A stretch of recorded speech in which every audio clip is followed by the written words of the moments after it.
The next part of our math review is talking about derivatives. Derivatives come up a lot in physics. I'm going to start by sharing the 5 most important derivative relationships that we're going to see in this class. I haven't even talked about what these variables mean yet. Some of them you'll have a sense of, some of them you won't yet. I just want you through this whole class to think when these come up, when you see any of these variables, think, is there a way I can use these derivative relationships? So, okay, these are the most important derivative relationships in Physics 1.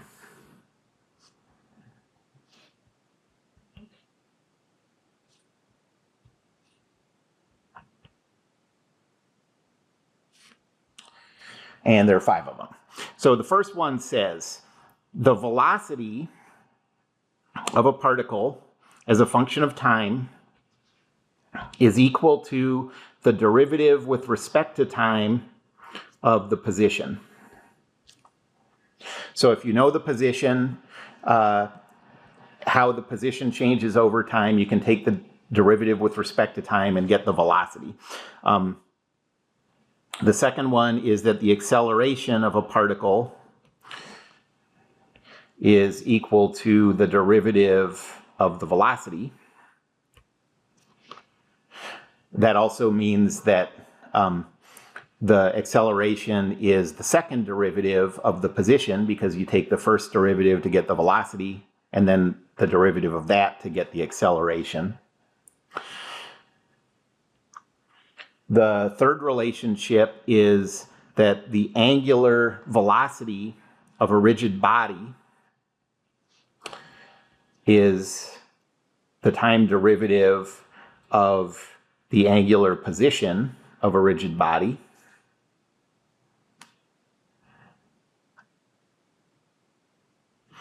Then the angular acceleration of a rigid body is the time derivative of the angular velocity.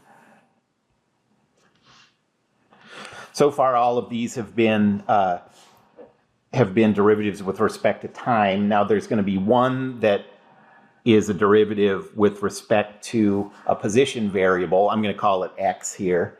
And that says that the force on an object as a function of the position variable is the negative derivative with respect to x of the potential energy.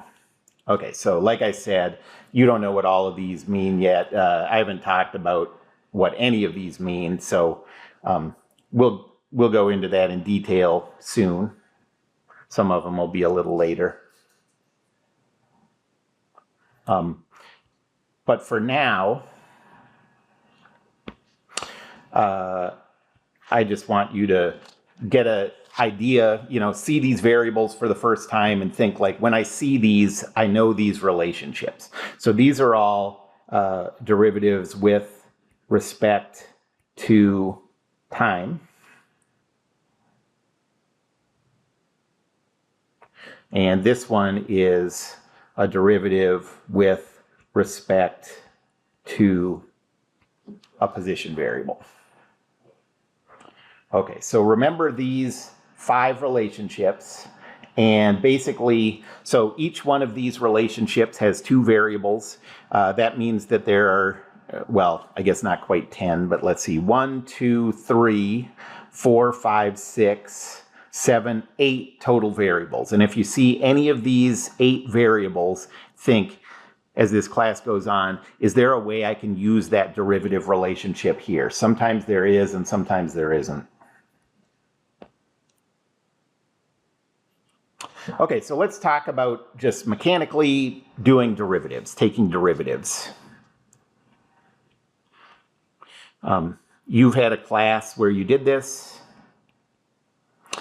but I just want to give sort of a summary of the things we'll need in this class. So remember the following things. First, you can only take derivatives of functions. You can't take derivatives of single points.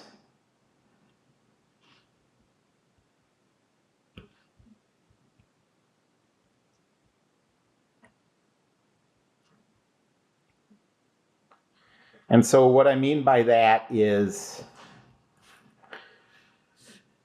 let's look at this first relationship.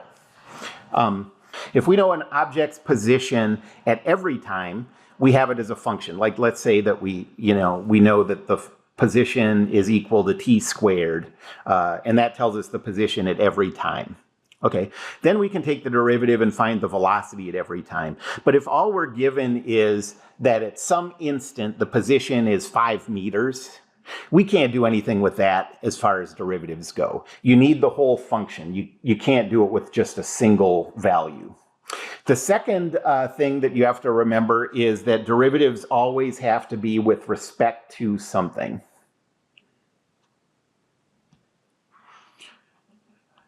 And you always have to keep in mind what you're taking the derivative with respect to. So whether you're taking, whether it's d dt or d dx, that's an important distinction.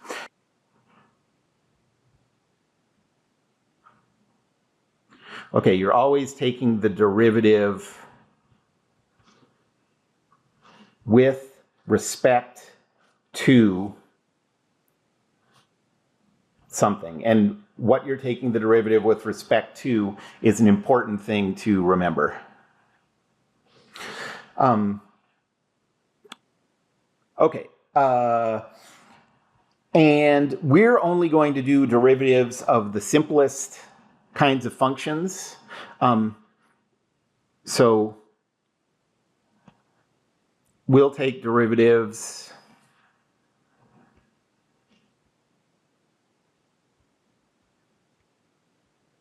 of 3 types of functions.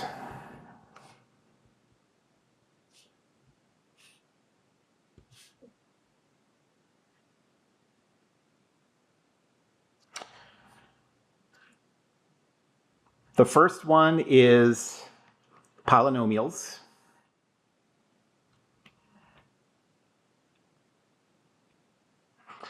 And so if you're taking the derivative, in this case, my polynomials are going to use the variable x, and I'm going to be taking derivatives with respect to x.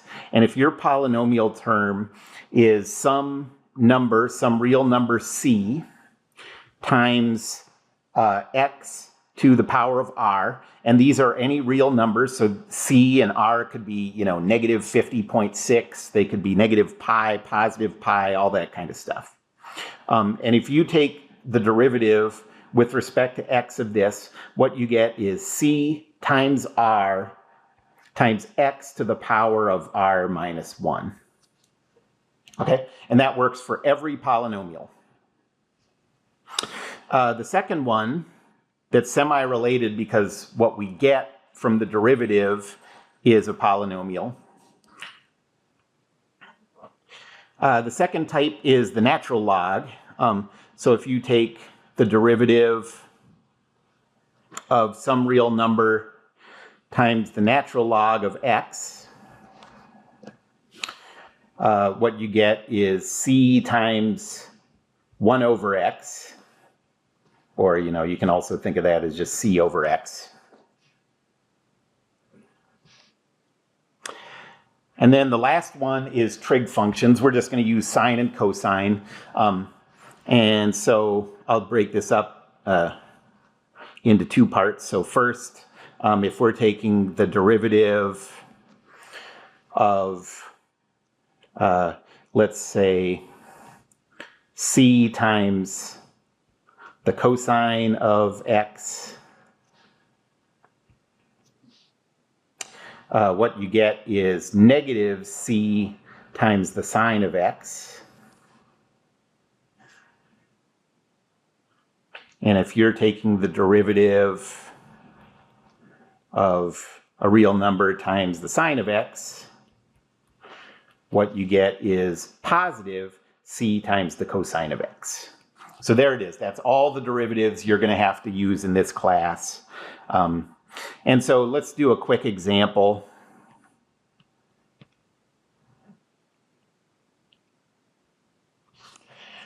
So let's say that we know that the velocity of a particle as time goes by is equal to the function 3t squared. I'm going to get all of these in here. Minus 2.5 times the natural log of x plus 5 times the, I'm sorry, I made one mistake here. We're doing all of this as functions of time. So 3t squared minus 2.5 times the natural log of t plus 5 times the cosine of t. Okay, and let's say that for our problem, we need to calculate the acceleration as a function of time. Okay, well, we have one term that's a polynomial, one term that's a natural log, one term that's a trig function. And so the acceleration is just going to be one by one, use these derivative rules to take these derivatives, and you get 6t to the power of, so I took the 2 times 3, and then times t to the 2 minus 1.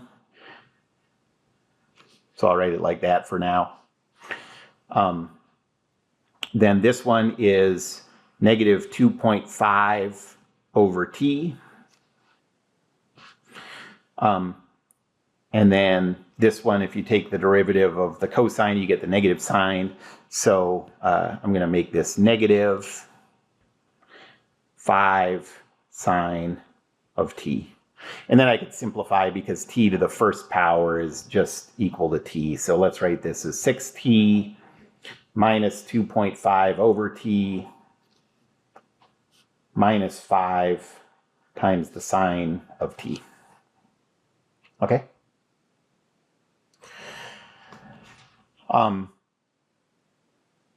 Well, you know, don't get hung up on, so when I defined these derivatives, I used functions of x and I took derivatives with respect to x. But you use those same rules if your functions are in terms of t and you're taking derivatives with respect to t. So let me just do one more quick example. So this is the one that everything's going to be expressed in terms of x. So let's say that the potential energy of a particle as a function of x is equal to negative 4t plus 5.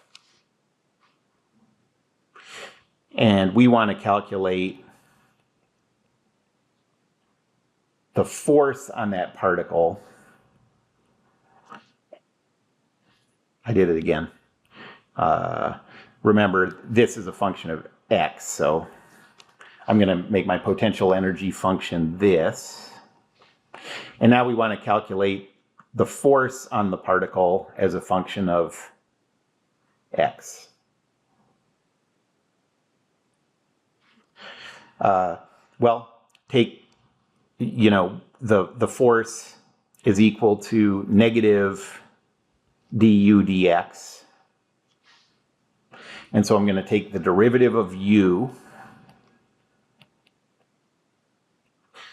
and I'm going to multiply it all by negative 1. It's going to be negative of everything. So the derivative of negative 4x is negative 4. The derivative of this constant, well, you can think of that as a polynomial.